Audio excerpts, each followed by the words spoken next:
కళ్ళు ఉన్నాయో తెలియదు, కళ్ళు లేవో తెలియదు. వాళ్ళకి సీఎం రోడ్డు కనబట్టలేదా, రోడ్లు విస్తీర్ణం కనబట్టలేదా, కేంద్రీయ విద్యాలయం కనబట్టలేదా, 100 పడకల ఆసుపత్రి కనబట్టలేదా? కళ్ళు లేకపోతే చెప్పండి, శంకర్ నేత్ర హాస్పిటల్లో నేను ఫ్రీగా ఉచితంగా వైద్యం చేపిస్తాను కళ్ళు రావటానికి. నాకు కళ్ళు కనపట్లేదు అంటావు, నీకు బాగా కనపడుతున్నాయి కదా. ఇప్పుడు ఇది కేంద్రీయ విద్యాలయం, నువ్వు కట్టా అంటావు. ఈ భవనం నువ్వు కట్టావా? శంకుస్థాపన నువ్వు వేసావా? శంకుస్థాపన నువ్వు వేస్తే కనీసం నువ్వు ఒక ఫోటో దిగుంటావు కదా శంకుస్థాపన చేసినందుకు. ఏది నువ్వు శంకుస్థాపన చేసిన ఫోటో ఏదో చూపి నాకు ఇక్కడ. ఇది స్వర్గీయ దేవినేని రమణ గారు నిర్మాణం చేసిన భవనం. ఓకే, ఇది బిల్డింగ్ కూడా ఎవరిది? అయ్యదేవర కాళేశ్వరరావు గారి భవనం అనమాట. ఇది ఆ రోజు రమణ గారి భవనాన్ని కట్టాడు. ఏదో నువ్వు కట్టినట్టు నువ్వు ఫీలింగ్ ఇస్తున్నావు. కళ్ళు కనపడట్లేదా మాకని? నీకు బాగా కనపడితే ఈ బిల్డింగ్ ఎవరు కట్టారు, దీనికి పునాది రాయేశారు, ఎవరు నువ్వు చెప్పాలా? ఉండితో అరుణ్ కుమార్. రెండేంటనా స్టార్ట్ చేసావు, ఇందులో క్లాసులు స్టార్ట్ చేసావా? సెంట్రల్ నుంచి పర్మిషన్ వచ్చిందా? ఇన్స్పెక్షన్ జరిగిందా? ఇన్స్పెక్షన్ జరిగితే అందులో ఏం చెప్పారు? ఇవన్నీ కూడా నువ్వు ప్రజలకు చెప్పాలి కదా, కనీసం మీడియా వాళ్ళకి చెప్పాలి కదా, నియోజకవర్గ ప్రజలకు తెలియాలి కదా. నువ్వు ఎంత అద్భుతంగా కేంద్ర విశ్వవిద్యాలయం కట్టావో. అసలు ఒక కేంద్రీయ విద్యాలయం కట్టాలంటే దానికి ఎన్ని నామ్స్ ఉంటాయో తెలుసా? అసలు ఆ బిల్డింగ్ ఎలా ఉంటుందో తెలుసా? చదువుకుంటే కదా. నువ్వేదో PhD చేసే అన్నది చదివావో కొన్నావో నాకైతే తెలియదు, కానీ నీకు ఇంకో క్లారిటీ కూడా ఇస్తా. 100 పడకల హాస్పిటల్ కదా, నెక్స్ట్ ఎక్కడికే పోదాంపా. ఇదిగోండి అరుణ్ కుమార్ గారు, మీరు చెప్పిన 100 పడకల హాస్పిటల్. నా కళ్ళకైతే హాస్పిటల్ కనపడట్లా. నీ కళ్ళు బానే ఉన్నాయి కదా, నీకు కనపడితే వచ్చి చూపించి ఇక్కడ హాస్పిటల్ ఎక్కడ ఉందో.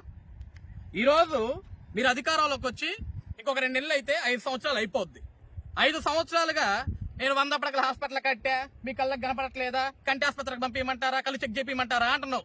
నేను పంపిస్తా ఎల్వి ప్రసాద్ హాస్పిటల్కి నా సొంత ఖర్చులు పెట్టి. అవసరమైతే హైదరాబాద్ కి నీకు ఫ్లైట్ టికెట్ వేస్తాను నేనే నా సొంత ఖర్చులు పెట్టి. వెళ్తావా మరి? ఏది 100 పడకల హాస్పిటల్? ఏది నువ్వు చేసిన 100 పడకల హాస్పిటల్ నిర్మాణం? ఏది పేషెంట్ ఎక్కడ మట్టుకొప్పలు అప్పుడు పెట్టమంటారు అరుణ్ కుమార్ గారు? మీరు చెప్పండి. ఈరోజు కళ్ళు మాకా కనపడింది, మాకు కనపట్లేదా కళ్ళు?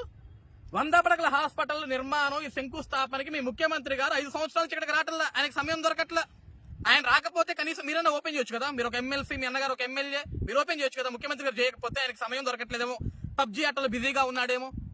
మీరు ఫ్రీగానే ఉన్నారు కదా, లేకుంటే మీరు కూడా పబ్జీ ఆడుతున్నారా? అందరూ గ్రూప్ ఆఫ్ టీమ్ గా ఆడుతున్నారా? 4 మెంబర్స్ లాగా, ఫర్ ద మ్యాన్ కాదు కదా. మా కళ్ళకి కనపడపోవటం ఏంటి సార్? ఇదిగో మీరు కేటాయించిన స్థలం, ఆ స్థలంలో నించున్న ఏది హాస్పిటల్ నాకు కనపడాలి కదా. దగ్గరకు వచ్చాకుండా కనపడకపోతే నా కళ్ళకి ప్రాబ్లం అనుకోవచ్చు. ఏది బిల్డింగ్ ఉంటే బిల్డింగ్ కనపడాలి కదా, లేకుంటే గ్రాఫిక్స్ లో ఉందో హాస్పిటల్ ఎక్కడుంది? ఈరోజు మా మీద ఆరోపణలు చేయడం కాదు. ఎక్కడ 100 పడకల హాస్పిటల్?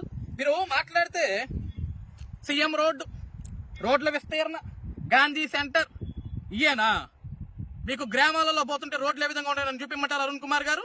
మీరు కూడా పోతున్నారు, మీరు పట్టించుకోరేవు కానీ నేను చూపిస్తారండి. నియోజకవర్గ ప్రజలు తెలియాలి కదా, రండి. ఏమంటే అరుణ్ కుమార్ గారు, డెవలప్మెంట్ అంటే సీఎం రోడ్డు, గాంధీ సెంటర్, రోడ్లు విస్తరణ అంటారు కదా. ఇది రోడ్డే. ఈరోజు వర్షం ఏం పడలా.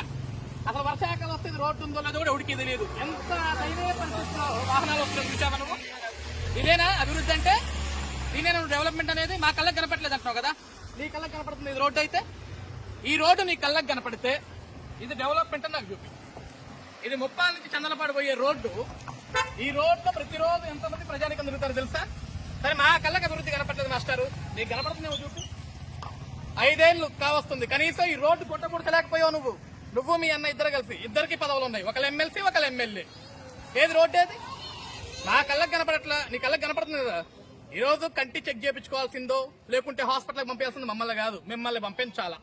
నియోజకవర్గ ప్రజలందరూ కూడా డబ్బులు ఖర్చు పెట్టుకొని నిన్ను మీ అన్న ఇద్దరిని కూడా కళ్ళ హాస్పిటల్కి మేము పంపిస్తాం, చెక్ చేయించుకుంటారా నువ్వు. ఈరోజు అభివృద్ధి అంటే నేను వెడల్పు చేశా, నిలవగా నిల్చోబెట్టా, ఇది కాదు. 2,06,000 మంది ఓటర్లు ఉన్నారు, నువ్వే అంటున్నావు. ఏది మరి అభివృద్ధి? వాళ్ళకి చూపి తీసుకొచ్చి మాకు ఎవరికి కళ్ళు కనపడలేదు, కనపడుతుంది కదా. ఎంత ధైర్యమైన పరిస్థితుల్లో బండ్లు పోతున్నావు, నువ్వు చూపి నాకు ఇక్కడ. ఇది నీ అభివృద్ధి. కాబట్టి సవాళ్ళు ప్రశ్నలు విశేషం కాదు అరుణ్ కుమార్ గారు. శాసనైతే అభివృద్ధి చేయి, ప్రజలకు ఈ విధంగా నిజం చూపి. నేను చూపిస్తున్నాను కార్యకర్తగా, సామాన్య పౌరులు కార్యకర్త, నేను ఎమ్మెల్సీ కదా, వచ్చి చూపి మరి. కాబట్టి మాటలొద్దు, పనులు చేతల్లో ఉండాలా. సౌమ్యాగాన్ని విమర్శించే స్థాయి నీకు లేదు, తెలుగుదేశం పార్టీ నాయకులు విమర్శించే స్థాయి కూడా మీ దగ్గర లేదు. కాబట్టి ఇక్కడ నెలలో ప్యాక్ చేసుకోండి, బయలుదేరుతుంది.